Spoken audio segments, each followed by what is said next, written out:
Hey everybody, the unconscious not here. Gonna give you a little tip that I used for my recovery. When I was recovering, I really changed the way I breathed. I was breathing heavily through my mouth, especially when I had panic attacks. And when I worked out, I was breathing heavily through my mouth. And I noticed that it brought me into a state of fight or flight, really brought me into the sympathetic nervous system. And even while I slept, I was breathing through my mouth a lot. I didn't really realize how much that affected my well-being. But when you're breathing through your mouth, it signals to your body you're in a state of danger, or you're possibly in a state where you got to be ready to go because you need more oxygen. And really, you want to be breathing through your nose almost 100% of the time. When you're speaking, yeah, breathe through your mouth sometimes. It's hard to keep the cadence of your voice without breathing through your mouth. But as far as working out, sleeping, you almost all day long you should be breathing through your nose. There's hardly any time you should be breathing through your mouth. If you're maybe running a sprint for a race or something, yeah, breathe through your mouth. But even during cardio, light cardio, medium cardio, you probably should be breathing through your nose. One fix: tape your mouth. I know it's the whole fad. You tape your mouth at night. Do it. It works. I taped my mouth and I noticed significantly more restful nights. It took me about 2 or 3 weeks of taping my mouth before it became a habit and I could untape my mouth. And you know when you breathe through your mouth at night. Actually, you might not know because you usually have a little bit of a different taste in your mouth. Tape your mouth. Encourage it. Even if you think you breathe through your nose, I would encourage you to tape your mouth at night. It'll clear out your sinuses too. I used to have chronic sinus infections back when I was younger. Not anymore. Not anymore. I credit that partially due to Mindbody stuff and partly due to breathing through my nose more. But actually, those are kind of one and the same because the Mindbody stuff is just getting yourself into the parasympathetic nervous system, the rest and digest. That's the goal here. When I would panic, I wouldn't even realize that my breath would be sped up, causing more vertigo, more dizziness, more symptoms. It creates a state of, yeah, I'm ready to go. I'm ready to run. There's something chasing me. There's a tiger chasing me. That's what I'm telling my body. But really, I'm just sitting in my room. I'm sitting in my room worrying, not spending that energy anywhere. I'm just sitting here breathing, panicking, worrying, and that energy has to go somewhere. It goes to your stomach, goes to your hips, goes to your getting a migraine later. You're just so fatigued, but you don't know why.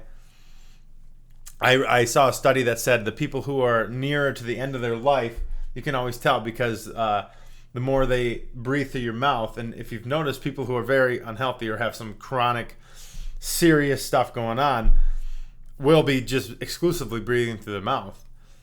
And I mean, it's not a state of well-being. It's your body saying, hey, there's something wrong.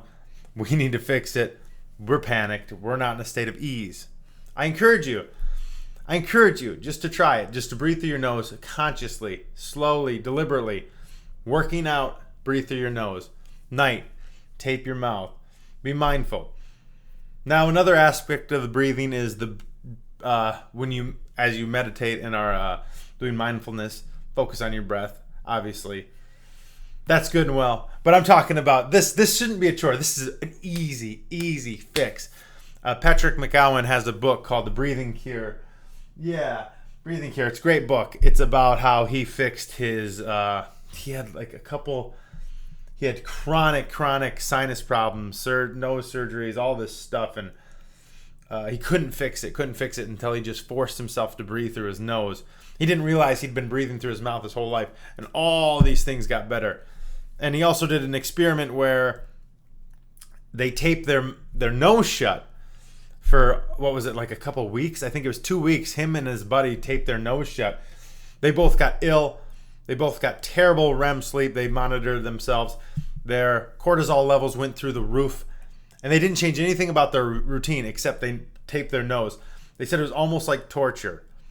That's how stressful it is for your body. I encourage you to read The Breathing Cure and there's a book called Breathe by James Nestor. Breathe by James Nestor and The Breathing Cure by Patrick McGowan. Both very one is more scientific-y, one is more, but they're both, one is more like, here's my story. But they're both about two guys who fixed a lot of stuff just by breathing through their nose. I encourage you to do the same. Simple tip, simple trick. And it shouldn't be work. If you're saying, oh, I got to write this down, I got to do this. No.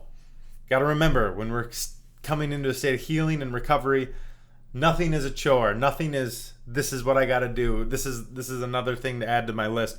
It should not bring you into a state of fight or flight. It should not bring you into a state of stress. If anything, any journaling, any whatever, breathing exercise, journaling, exercise routine, stretching routine that you have to do, and you say you have to do it, if you tell yourself you have to do it, that's not something that's going to heal you, because that's just another chore. That's another stressor. That's another trigger. So just try the breathing thing. Just breathe through your nose. Don't beat yourself up if you catch yourself breathing through your mouth. Just go, hey, oh, there I was breathing through my mouth. You'll notice you do it way more than you think. Tape your mouth. And if you want, you can get that silly special they sell on Amazon or whatever. I've seen it at Walmart too, where you can tape your mouth. They have the special tape, costs $10. If you want to get the special tape for your mouth, you can, but just get a piece of tape, get a piece of duct tape. I use duct tape. That worked good. You don't have a choice. You don't have a choice. It's stuck to your mouth for the night, and you rip it off in the morning. All right, guys. Talk to you later.